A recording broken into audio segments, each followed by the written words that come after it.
Thanks, Uma. I get a little worried about the sound systems, but 30 minutes. 35. Okay. Now, as Professor Thapar is here, one of the things that I remember as a student was that we had to do a paper, something to do with the Mauryas, and we had to write a term paper. And the instruction that was given to us by Professor Thapar, that if you repeat anything from my book, I'll give you a C. And we were completely flummoxed, because the standard method for writing a term paper was that you read books carefully, summarize them, and put their summaries one after the other as such. Now, to be told that you cannot write anything from one particular book, which seemed to be the most important book for our paper, was something that we hadn't imagined. But in a certain sense, it taught us how to question. Maybe most of our questions were invalid and wrong, but probably some of them might have been useful, and that was a lesson in learning from Professor Thapar. And I'm sure that many of you who are doing history and who are writing or who are facing the tyranny of term papers as such, because you have to write one every 15 days, are repeatedly facing this problem. But the idea is to question rather than to repeat things as such. Now, since we are living in a period of history wars, as it were, it's good to have three people here. Professor Thapar, who represented the generation which wrote the first textbook for children, for class 6th. Then there was what you might call a second wave. Some of us who were involved with this organization called Ekalavya, who tried to write some books as such on history. Uma was also part of it, so a fellow traveler. So that probably was the second wave. And the third wave, of course, Niladri is here, who was involved with the NCERT books in a big way, which came out in 2005 or 6 as such. So probably we are moving across time, but many of the questions still remain from the first wave, from the second wave, and from the third wave. So when I'm raising issues about how we went for Ekalavya, why we did what we did, you can realize that when Professor Thapar was writing her book, she was also responding to the overwhelming narrative of nationalist history writing. And the problem with nationalist history writing, as some cynical Frenchman pointed out, is that all nationalisms are necessarily based on a misreading of the past. You can try and work out what were the implications of this particular statement, but I think it's a very, very important statement as such. Now, what we intended to do, and something that I wish to share with you, is why did we intervene in the school system? The Ekalavya friends started doing this because there were some science people who were very unhappy with the teaching of sciences in schools. They realized that what children were getting was a set of words which had no meaning in their world as such. And so they tried to develop experiments based on observation around villages. We also wanted to intervene in government school systems, because till 80s at least, something around 80% of school children were still going to government schools. The numbers have gone down now, but even now the standard thing goes that poor children go to government schools and rich children go to private schools. So our priorities were very clear. Ekalavya will work for some, to conduct experiments in some of the villages or village schools in Madhya Pradesh. The experiment lasted about 20 years. It was closed down in 2002. The reasons are very different. I'm not going into it, but what I'm sharing is something that happened in about starting in mid-80s and ended around 2000 or so. Now, we realized that the government school system had three key components. Originally, when we started writing books, we thought that what we were writing was a direct dialogue with the child as such. But we hadn't reckoned with the presence of a bureaucracy, which was making sure what kind of salaries people got in Ekalavya. Also, ordering, which schools will be allowed to go for this kind of a training and which teachers will be given permission to go for these trainings. So they were very, very crucial. It was their orders which started Ekalavya, and it was their orders which led to the closure of Ekalavya as such. The second part of the story was the school teachers with whom we had to have continuous interactions. And what I intend to do is to basically talk about our interactions with school teachers about handling certain themes with which they were uncomfortable. Now, our experiments began with a reading of textbooks that were available at that point of time. Apart from Professor Romila Thapar's book, there were hundreds of books which were taught to class 6 children. And they had some of these features in common. They all had a dictionary-like feeling. They were trying to stuff as much of information as possible. Now, it basically means that you realize that, say, the books for class 10 or 11 were some kind of a précis or books written for history for college students.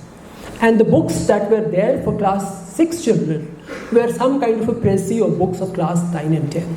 So in a certain sense, the books for class 6 children were the most difficult books of all these things as such, because they were throwing in very, very difficult words, if at all they did. Otherwise, they would just repeat one story after another, or not even a story, one word after another. The second part was that they were using very, very difficult Hindi, a very Sanskritized Hindi, and this was happening in a context where children were basically, their mother tongue would be Nimadi, Gondi, Bhili. They were the first generation Hindi learners. So it was very difficult for them. But the most difficult part was that the books were using terms whose meanings were not at all clear to anyone. For example, they will use a word like sarkar. Now, when we asked children, sarkar kya hota hai? As usual, there was silence. Then one kid said, sarkar ka matlab hota hai daroga. So we laughed and said, क्यों नेता नहीं होता है? He said, नेता नहीं होता है, वो तो सिर्फ फीता काटता है. So they were extrapolating meanings into words. So you can realize that a word like government, as long as I don't ask you what is a government, we all seem to know the meaning of it. But the moment you ask me what is a government, I'm a complete loss about the meaning of this particular word. We'll explain it in a variety of ways. And mind you, most of writings in India, in social sciences also, they do not distinguish between government and state. They are used interchangeably in most of the situations, and it's a big problem because I remember sometimes in JNU days, especially during student agitations, some students will say that teachers are the state, and the teachers will feel very unhappy because they didn't want to feel like state as such. And so those arguments went on for quite some time because none of us were very clear about what is state and what is government. And if you're putting this word for a child in class 6, you can imagine how little or how much he will understand of this word as such. Similarly, there were words like democratic system. Now, democratic system is a very, very complex category. Now, it consists of not only our votes, it consists of people who are elected, it consists of various kinds of representatives, it consists of a way of life. All those things in a country where democracy has been very marginally realized. We are the land of homo hierarchicals, and we can barely understand democracy in our lives as such. And to throw those words at a child was almost criminal.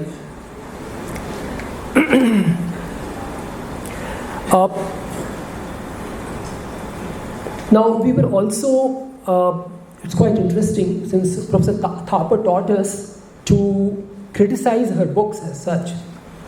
We also read Professor Thapar's book, which was easily the finest book for children at that point of time.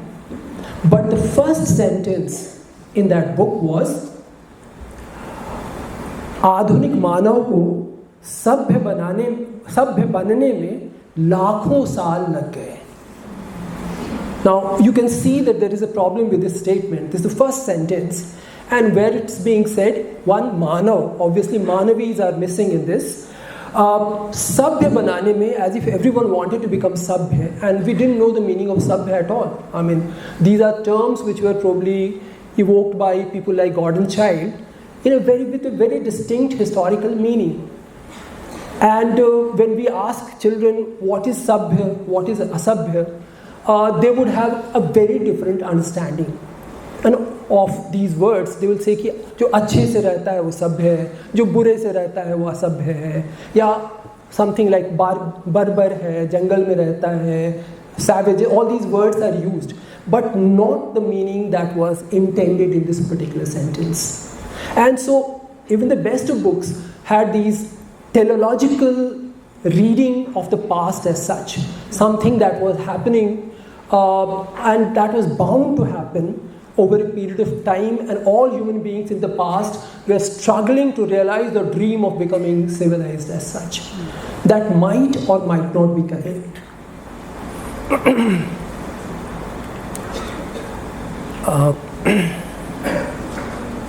Now, we also learned from the science people who were teaching in the Ekalavya, who were teaching science to children, that maybe teaching of history should begin with the experience of the child.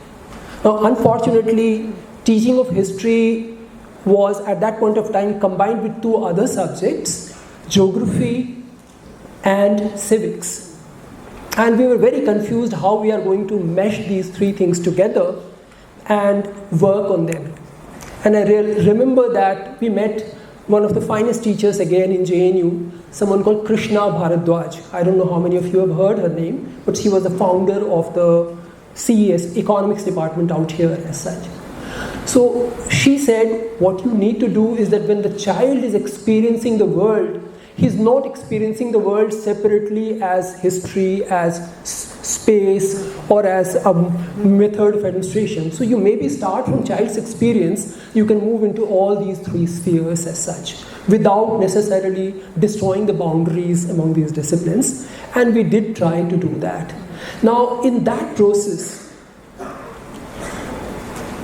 it was my suggestion, and which created a lot of problems for me. I suggested that there should be a chapter on caste. There are 2-3 reasons. One, caste was a reality for most Indian children. In our villages, less so in our towns and cities, but it's very much a reality of Indian life as it were. The second reason was that we also hadn't completely given up on grand narratives. We thought that inequality should be an issue, and in a country like India, the best way of understanding inequality is the caste system per se. So these two reasons took us to take up the issue of caste as a whole separate chapter. Similarly, I suggested that there should be another chapter on Hindu religion, as it were. How was Hindu religion built? Now, we were trying to historicize caste. But to be able to do that, we had to again connect with the experience of the caste for the child. So this is how the proposed chapter began.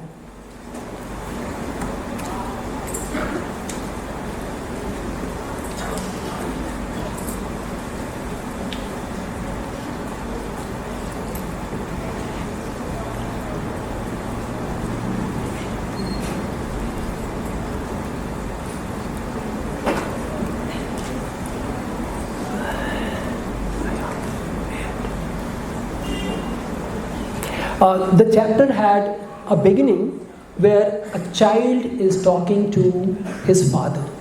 The child is a Dalit child.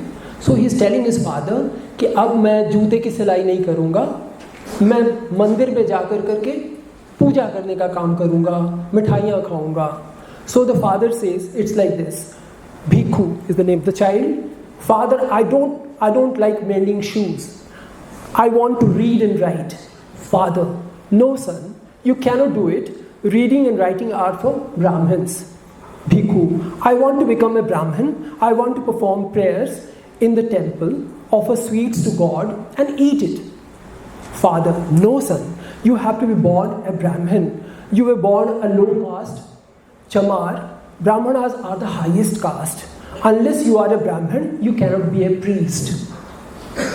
Bhikkhu, but Lakhan said that he belongs to the highest caste in the village. Father, yes, Lakhan is a Rajput. He too belongs to the higher castes. His father has large land holdings. Now you can very clearly see what I was trying to do is to create a small definition of the caste system and the dominant caste as such.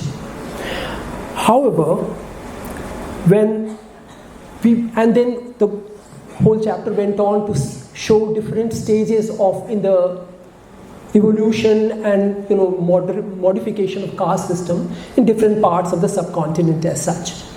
When we presented it, because the standard method for us was that we used to write chapters, go and teach them in schools, bring back the feedback from children, incorporate them, and then call a gathering of about 30-40 school teachers, read it out to them and ask them to respond to it. Rather than reading it out, they used to be given these chapters in advance because we used to stay together for 7-8 days. And then they will read it, come to the next session prepared with it, and then respond to it. But when we presented this chapter, there was almost a revolt. All teachers rose up in revolt, saying, there were two things they were saying. One, जाति व्यवस्था तो खत्म हो चुकी है, हमारे संविधान ने जाति व्यवस्था को खत्म कर दिया है, अब वो नहीं है.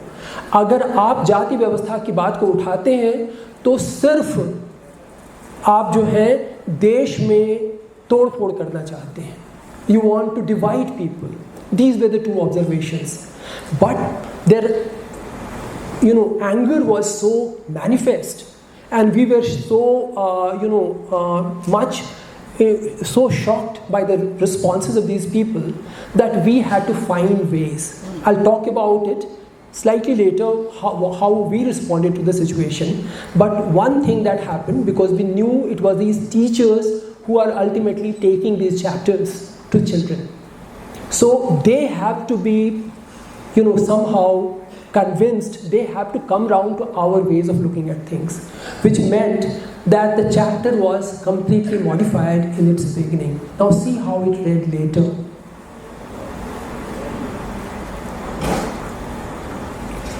It says, before reading this chapter, discuss some questions in your class. What are various castes in your village or city? Does each caste have a particular kind of work to do? Do people today still do the kind of work their castes did in olden times? Which are the aspects of caste system which people still follow? There must be questions in your mind also about the caste system and its history. To begin with, every student should come out with his or her question. Then read this chapter and see if your questions have been answered in this lesson. As you can see, we are trying to establish a dialogue with the child, to enter the world of the child. But what has happened is that in the first presentation, we are trying to get beneath the skin of the child as such, to ask him for his experiences. If there is a Dalit child, how does he feel? Because when we look at the caste system, if you look at it from the point of view of a top-down kind of a point of view where the Brahmin is at the top, many Indians, reformers and everybody believed that it was some kind of what they call division of labor. Now, they congratulated themselves also that long before Europeans discovered division of labor, we had already discovered division of labor. Obviously, they completely ignored the other aspect of the caste, looked at it from the point of view of a Dalit child. It was an instrument of exploitation of the worst kind. And caste system is organized in a way which makes it radically different from, say, race. Because when there is a racial division, each race has its own myth and story about how good they were at a certain point of time. They were independent, they had freedom and all that. That possibility remains with them. In this hierarchical structure, where every caste has someone to look down upon, there's a massive confusion as you go down in the caste hierarchy. This freedom was not allowed, where a caste could think that they were the best in the world as such. That possibility was not there. The best you could think of or argue about, people like Ambedkar did, that at a certain point of time they were actually high caste, but they were pushed to low caste. That was the only mythology that they could create as such. So that entire presentation had to be completely modified because we needed a dialogue with teachers as such. Something which means that our voice became a neutral voice. And when we say a neutral voice, a lot of things happen. I remember one of our old-time teachers in Delhi University. He used to tell this story about something happening in a court where one of the witnesses says, "My lord, I am neutral." So the judge asks him, "Neutral against whom?" So our neutrality was also in a certain sense a giving in to dominant caste calculations as such.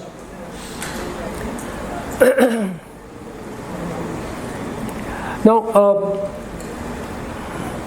I tried to look at other books which had dealt with caste, 6th class books as such. I looked up Professor Thapar's book, where there were small sections and very clear statement that caste changed, and two, that caste was a very, very exploitative system as such. But one set of books that was brought out by NCERT, which was written by Makhanlal, so the only 2-3 sentences that I found about the caste system in the entire book, it said, the Rig Vedic society mainly comprised of 4 varnas, namely Brahman, Kshatriya, Vaishya and Shudra. The teachers were called Brahmanas, rulers and administrators, Kshatriyas, farmers and merchants and bankers, Vaishyas, and artisans, laborers as Shudras. This is a sum total of writing on caste in ancient India, this book by Makhanlal as such. So, when after the meeting with the teachers was over, I went and asked teachers, do you really think that the caste is not there? Caste has ceased to exist. Like it has more or less ceased to exist. Sometimes it does come into play. Now, given the fact that we had also worked with certain friends in that area who were working in the social political sectors, we knew that in the bazaars in that area, the Dalits were not even allowed to drink a cup of tea from tea shops or tea dhabas. there will be separate cups kept outside the shop. And they will come and the tea will be given to them. They will drink cup from those cups, wash it and keep it outside only. Or similarly, so-called hair cutting saloons, they didn't allow Dalits to get inside those hair cutting saloons, because then the upper castes wouldn't come into their things as such. So it was very much present. So we told teachers, how come you were saying it's not there? He said, चला गया है, थोड़ा बहुत है, और सरकार को इसके बारे में कुछ करना चाहिए. So there were a lot of hand wringing about why the government is not doing something. What they were also doing was to absolve themselves of all responsibility and participation in this particular situation. And that to me also explained the very high rates of school dropout in in these areas or all over the country, because most of the time in government schools the dropout rates are basically connected with your caste status. I mean, I can say that because in this was a survey done in 2003 where it was pointed out that the population of landless laborers in our country was something around 9 crores 50 lakhs at that point of time, and out of them about 80% people were scheduled caste, scheduled tribe or other backward castes. So there was a very clear correlation between class and caste that has been worked out, and I don't need to really go into details of it. Probably to me it explains caste ideology, it explains child labor, and a whole lot of other things as such. The other thing that we picked up, I'll try to wrap it up. The other thing that I picked up was the Hindu Dharma Bana, the creation of the Hindu religion as such. This again created problems, some things that we hadn't really thought of.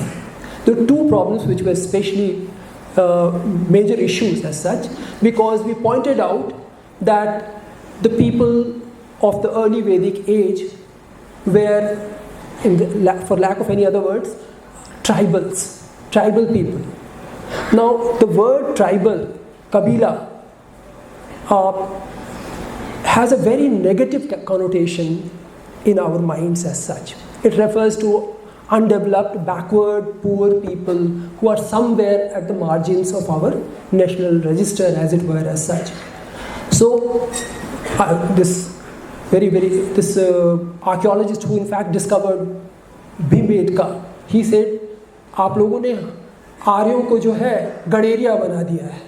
Obviously for them Gaderia was such a bad thing that they didn't like it, and again the whole audience rose in one voice that ये नहीं चल सकता है.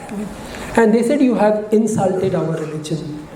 We will come to something more about that, but the other part was that they said that we have insulted religion by using strange words, like we said that there apart from these standard things about beef eating etc., there were problems on that, but they said that आपने कहा है कि हम लोग बंदरों की पूजा करते हैं. So we were a little surprised because we took it for granted that Hanuman would be probably considered a bandar. They said, नहीं वो बंदर नहीं है, वो वानर है. So I said, fine. We immediately changed the word to vanar as such. Now, so what was happening was that there was a range of negotiations. The other problem that we were facing, again in this particular chapter, when we were talking about the Puranic religion of the Puranas, we said that the Brahmanical tradition, especially the Puranic tradition, managed to bring in a lot of local communities who had autonomous religious traditions. They were all kind of meshed and merged in the Brahmanical tradition. Again, when we were trying to do that, we were also trying to point out that in many cases these local gods and goddesses were completely marginalized in the process of worship. They are still there, but they are very, very marginal. That was an important point for us. But they said, हमें दिखाइए. There was this problem. If we were saying कि कबीले थे, they would say कि आप वेदों में दिखाइए कि कहाँ लिखा हुआ है कि वो कबीले थे. Now, you can see the triumph of positivist history here. They were imagining that all those words that we are using are actually words that are written there directly in the Vedas, and we have to pull them out and show it to them. Obviously, we were unable to show them this kind of a thing. When we showed them some other translations, we said that the idea of state or the idea of tribe is itself derived from certain notions, which have emerged in over a period of time from social sciences, and that you don't get those words there. They were not willing to concede it at all. Now, they also said that अगर ऐसा हुआ है कि एक परंपरा दूसरी परंपरा से मिल गई है, हमें आप उसका proof दिखाइए. Now we were familiar with the cult of Jagannath and there are many other things, but they said किताब में दिखाइए. Now the problem is then when the texts are produced, the process has already been completed. For any cult center, when they are writing text, it's primarily the Brahmin who writes the finished product that this person is the incarnation of God Vishnu, or for that matter, Durga is a form which you still have these changes taking place in forms of Durga in Chhattisgarh areas and all that. But finished products we didn't have. So these were things where we had to literally go back. Now, what was interesting for me and something that I have thought about, when teachers were very, very upset, it's like a large number of students suddenly saying Jindabad, Jindabad, and if you are at the receiving end, how do you respond? And I have still wondered how I responded, because what I ended up doing was reciting various Sanskrit shlokas and telling them this is Sanskrit slok. Some of them had connections with what I was arguing, most of them had no connection with what I was arguing. But probably at the heart of it, my argument was basically telling them that I also belong to that Sanskritic upper caste tradition. I'm one of you, and possibly that mollified them. So it's a very, very strange way of responding to a situation which I hadn't really thought about. But all I'm pointing out is that all these things had to be gradually, brought to a point where it was acceptable to school teachers. Many school teachers, because in these chapters we had also written that all school teachers and students should go around their village and look for local histories. There are many villages where I think, shall I try to shout at the top of my voice? Yeah, please do. So there were many villages which had around them a variety of, especially in Madhya Pradesh, remains of the past. You have things from the Stone Age, you have things from historical age, and there were, thank God, and there were, no, this one doesn't work. Isko kya kare? Yeah, just it may not be connected to yours. To take some time to start this. Okay, hello, it has begun. So, one idea, one suggestion was that they should go and explore their villages. Of course, it was easier to do as far as the religious tradition was concerned, so many school teachers actually did that and provided certain information. That was the positive part of it. We also realized that some of the school teachers definitely went and taught caste in their classrooms, which was more difficult, but I feel that most of the teachers were not at all convinced, and at the end of the day, a book is what a teacher makes it out to be as such. Because earlier generation teachers were basically making students read out parts of the book. If one student will read some part, the next part will be read by another student, the third part by a third student. It made no sense. Out here, we had tried various kinds of strategies, but since teachers were not convinced, I somehow remembered one of the things that Gandhi had said at some point, 1940s. He was saying textbooks, no, write any number of books, give it to teachers, don't give textbooks to students, because if you give textbooks to students, teachers will simply become conduits of transferring information from the author to the child, and teachers will become completely useless. Now, I don't know what was the basis of this insight that Gandhi had, but I keep wondering, at the end of it all this, I thought that, teaching inequality within the grand theory was very important, especially in a time when we have become less and less ashamed of the inequalities that exist in our country and in the world for that matter.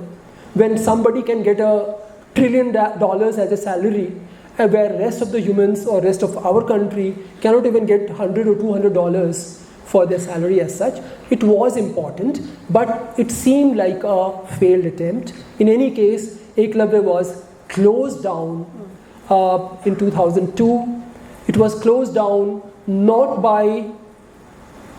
unfortunately not by the BJP government, but by the Congress government which existed at that point of time. But anyway, those are different stories. I'll end my story here, and hopefully we will have many things to talk about.